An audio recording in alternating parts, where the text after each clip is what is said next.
मत्स्य अवतार। मत्स्य अवतार भगवान विष्णु के प्रथम अवतार है। मछली के रूप में अवतार लेकर भगवान विष्णु ने एक ऋषि को सब प्रकार के जीव जंतु एकत्रित करने के लिए कहा और पृथ्वी जब जल में डूब रही थी तब मत्स्य अवतार में भगवान ने उस ऋषि की नाव की रक्षा की।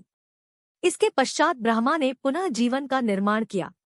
एक दूसरी मान्यता के अनुसार एक राक्षस ने जब वेदों को चुराकर सागर की अथाह गहराई में छुपा दिया तब भगवान विष्णु ने मत्स्य रूप धारण करके वेदों को प्राप्त किया और उन्हें पुनः स्थापित किया। मत्स्य अवतार की कथा। एक बार ब्रह्मा जी की असावधानी के कारण एक बहुत बड़े दैत्य ने वेदों को चुरा लिया। उस दैत्य का नाम हयग्रीव था। वेदों को चुरा लिए जाने के कारण ज्ञान लुप्त हो गया। चारों ओर अज्ञानता का अंधकार फैल गया और पाप तथा अधर्म का बोलबाला हो गया। तब भगवान विष्णु ने धर्म की रक्षा के लिए मत्स्य रूप धारण करके हयग्रीव का वध किया और वेदों की रक्षा की। भगवान ने मत्स्य का रूप किस प्रकार धारण किया, इसकी विस्मयकारिणी कथा इस प्रकार है। कल्पांत के पूर्व एक पुण्यात्मा राजा तप कर रहा था। राजा का नाम सत्यव्रत था। सत्यव्रत पुण्यात्मा तो था ही, बड़े उदार हृदय का भी था। प्रभात का समय था। सूर्योदय हो चुका था। सत्यव्रत कृतमाला नदी में स्नान कर रहा था। उसने स्नान करने के पश्चात जब तर्पण के लिए अंजलि में जल लिया तो अंजलि में जल के साथ एक छोटी सी मछली भी आ गई। सत्यव्रत ने मछली को नदी के जल में छोड़ दिया। मछली बोली, राजन, जल के बड़े बड़े जीव छोटे छोटे जीवों को मारकर खा जाते हैं। अवश्य कोई बड़ा जीव मुझे भी मारकर खा जाएगा। कृपा करके मेरे प्राणों की रक्षा कीजिए। सत्यव्रत के हृदय में दया उत्पन्न हो उठी। उसने मछली को जल से भरे हुए अपने कमंडलू में डाल लिया। तभी एक आश्चर्यजनक घटना घटी। एक रात में मछली का शरीर इतना बढ़ गया कि कमंडलू उसके रहने के लिए छोटा पड़ने लगा। दूसरे दिन मछली सत्यव्रत से बोली, राजन, मेरे रहने के लिए कोई दूसरा स्थान ढूंढिए, क्योंकि मेरा शरीर बढ़ गया है। मुझे घूमने फिरने में बड़ा कष्ट होता है। सत्यव्रत ने मछली को कमंडलू से निकालकर पानी से भरे हुए मटके में रख दिया। यहाँ भी मछली का शरीर रात भर में ही मटके में इतना बढ़ गया कि मटका भी उसके रहने के लिए छोटा पड़ गया। दूसरे दिन मछली पुनः सत्यव्रत से बोली, राजन, मेरे रहने के लिए कहीं और प्रबंध कीजिए, क्योंकि मटका भी मेरे रहने के लिए छोटा पड़ रहा है। तब सत्यव्रत ने मछली को निकालकर एक सरोवर में डाल किया, किंतु सरोवर भी मछली के लिए छोटा पड़ गया।